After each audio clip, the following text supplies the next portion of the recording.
It's your boy here with yet another math problem. So, the question of today is, if you have a grid with 2 to the power of k sides, and then you erase one of these squares, can you perfectly cover this with these kinds of shapes? Meaning that you can turn it around, and then you have to place it so that every square is covered by only one, of course, and nothing sticks out. And yeah, you get the point. So that is the question.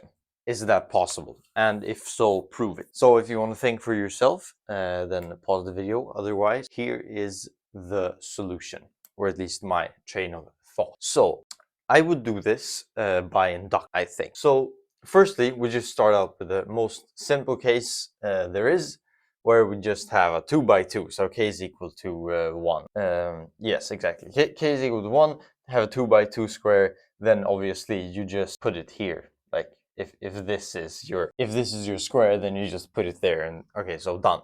So sorry, k equals 1 is done.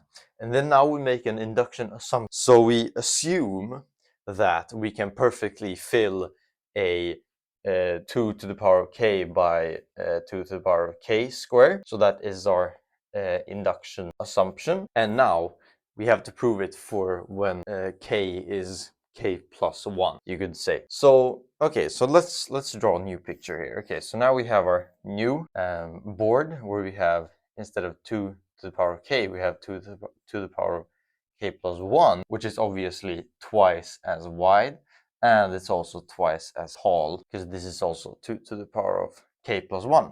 And somewhere we have our defect square, our erased square. I'm just going to draw it like randomly here. So this is what our board looks like, and obviously you have to have some kind of grid here, but considering we don't actually know, or we don't know what k is, so I can't really draw anything. However, okay, so what are we looking for? We're looking for a 2 to the k by 2 to the k grid inside our 2 to the k plus 1 times 2 to the k plus 1 grid. So what is that? As we said, it's twice as tall and twice as wide. So meaning that if we were to split this into 2 in the middle, then of course both of these sides would just be 2 to the power of k. So we can just instantly see here that this square, specifically this square, works because of our induction assumption. So this is practically solved. But now we have 3 new ones, all with side lengths 2 to the power of k. So how do we solve this now? Well, if you think about it a bit, what do we want to do actually? We want